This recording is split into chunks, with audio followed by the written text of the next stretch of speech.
कलि युग की महाकथा।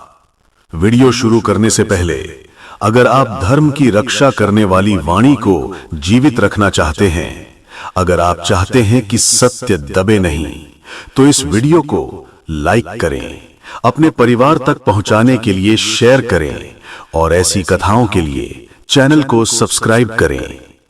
ये कोई साधारण वीडियो नहीं है, ये धर्म रक्षा वाणी है। आज भी रात के तीसरे प्रहर में, जब शमशान शांत होता है, जब मंदिरों की घंटियां सो जाती हैं, तब भी कोई जागता है। वो है कलियुग।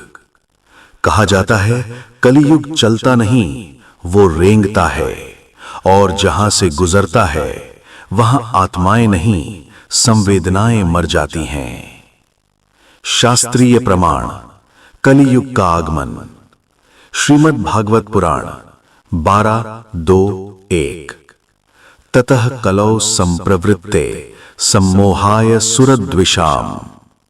अर्थ, जब कलियुग प्रारंभ होगा तो वो लोगों को भ्रमित करने लगेगा, सत्य और असत्य का भेद मिटने लगेगा। कथा शैली में प्रवेश। अब सुनो, ये कथा नहीं है, ये चेतावनी है। महर्षि वेदव्यास अपने शिष्यों के साथ बैठे थे।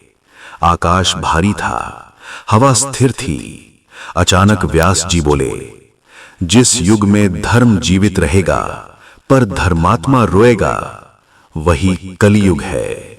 कलियुग का स्वरूप, रहस्यमय वर्णन। कलियुग कोई समय नहीं, कलियुग एक सत्ता है। उसकी आंखें नहीं, पर वो देखता है। उसके हाथ नहीं, पर वो पकड़ लेता है। वो मंदिर में भी होता है और अधर्म में भी। विष्णु पुराण। कलौ शूद्र समाचारा। अर्थ, कलियुग में अयोग्य लोग धर्म का उपदेश देंगे। भयावह सत्य। आज अगर कोई कहता है मैं भगवान हूं और लाखों लोग मान लेते हैं, तो समझ लेना कलियुग मुस्कुरा रहा है। बुद्धि की सबसे बड़ी चाल। कलियुग तलवार से नहीं मारता, वो विचार बदल देता है। धर्म बोझ लगे, माता पिता पुराने लगे, गुरु बेकार लगे, यही कलियुग की जीत है। महाभारत से संकेत। महाभारत वन पर्व। जब स्त्री, धन और सत्ता ही सम्मान का मापदंड बन जाए, तब समझ लेना धर्म अंतिम सांस ले रहा है। कथा का भावनात्मक मोड़।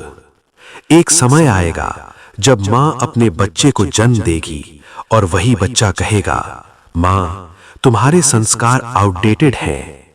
उस दिन कोई राक्षस नहीं आएगा, पर धर्म मर जाएगा। शिव दृष्टि से कलियुग। भगवान शिव कहते हैं, कलियुग में मौन ही सबसे बड़ा तप है, क्योंकि सत्य बोलने वाला सबसे पहले मारा जाएगा। धर्म का एक एक पांव टूटना। सतयुग 4 पांव, त्रेता 3, द्वापर 2, कलियुग 1, और वो एक पांव है सत्य। कलियुग का सबसे डरावना दृश्य। मंदिर भरे होंगे पर मन खाली, ग्रंथ होंगे पर ज्ञान नहीं, भक्ति होगी पर अहंकार के साथ। भविष्य पुराण। धनम धर्मो भविष्यति। अर्थ, कलियुग में धन ही धर्म बन जाएगा। चेतावनी वाला सन्नाटा। जब पाप पर शर्म खत्म हो जाए, जब अधर्म पर गर्व होने लगे, तो समझ लेना कलियुग अपने चरम पर है। जब महर्षि व्यास मौन हो गए, तो शिष्यों ने देखा, उनकी आंखों में भय था। वो भय किसी राक्षस का नहीं था, वो भय था मनुष्य का। व्यास जी बोले, जिस युग में मनुष्य स्वयं को ही भगवान समझने लगे, उस युग से बड़ा कोई अंधकार नहीं। कलियुग का दूसरा चेहरा। कलियुग केवल बाहर नहीं है, वो तुम्हारे भीतर है। वो उस क्षण में है जब तुम जानते हो कि ये गलत है, फिर भी करते हो। शास्त्र कहते हैं, मनुस्मृति में लिखा है, अधर्मः धर्म वेषेण धर्मो अधर्म वेषेण दृश्यते। अर्थ, कलियुग में अधर्म धर्म का मुखौटा पहन लेता है और धर्म को अधर्म बताया जाता है। कलयुग और रिश्तों का पतन। एक समय था जब पिता की छाया में पुत्र सुरक्षित था। अब समय है जब पिता को ही बोझ समझा जाता है। कलयुग में रिश्ते खून से नहीं, सुविधा से तय होते हैं। भागवत पुराण का भयावह संकेत। श्रीमद् भागवत 12.3.32। स्त्रीणाम पतयः प्रायः भविष्यन्ति कुटुंबिनः। अर्थ, स्त्री और पुरुष के संबंध पवित्र नहीं, केवल स्वार्थ पर टिके होंगे। सबसे डरावना सत्य। कलयुग में पाप करने वाला नहीं डरता, डरता है सच बोलने वाला। जो चुप है वो सुरक्षित है, जो बोलता है वो अपराधी है। धर्म का व्यापार। मंदिर होंगे पर मूल भाव के साथ। भगवान बिकेंगे पैकेज में। भक्ति का रेट होगा, मोक्ष की ईएमआई होगी। और कलयुग हंसते हुए कहेगा, देखो मैंने धर्म को भी मार्केट बना दिया। भविष्य पुराण का और गूढ़ श्लोक। कलौ लोभ प्रधानम स्यात्। अर्थ, कलयुग में लोभ सबसे बड़ा धर्म होगा।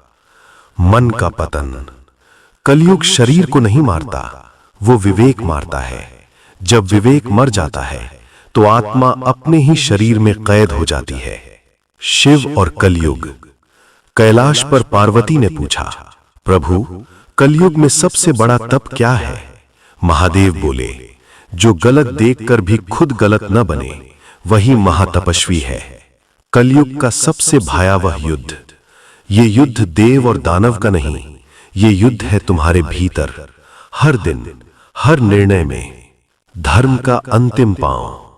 अब धर्म एक पांव पर खड़ा है, वो पांव कांप रहा है। उसका नाम है सत्य। और सत्य बोलना अब सबसे बड़ा अपराध है। महाभारत का भविष्यवाणी सा संवाद। भीष्म ने युधिष्ठिर से कहा था, राजन, जब राजा ही चोर बन जाए तब प्रजा को भगवान ही बचा सकता है। कलयुग का चरम। जब बच्चे माता पिता को सिखाएंगे और गुरु शिष्य से डरेंगे। जब ज्ञान नहीं, डिग्री पूजी जाएगी। जब धर्म पर हंसी आएगी, तब समझ लेना कलयुग सिंहासन पर बैठ चुका है। अंतिम चेतावनी। शास्त्र कहते हैं, कलयुग में मोक्ष कठिन नहीं है, सच्चा रहना कठिन है। जो भीड़ में भी धर्म न छोड़े, वही चुना हुआ है। आशा की अंतिम किरण। अंधकार चाहे जितना गहरा हो, एक दीपक काफी है, और वो दीपक है नाम स्मरण। शास्त्र कहते हैं, कलौ केवलम नामाधारम। कलयुग में केवल नाम ही सहारा है। ओम। कथा का भावनात्मक समापन। अगर तुम ये कथा यहां तक सुन पाए हो तो समझ लो तुम अभी जीवित हो, तुम्हारा विवेक मरा नहीं है। कलयुग बाहर है पर जीत अभी तय नहीं हुई। निर्णय अब तुम्हारे हाथ में है।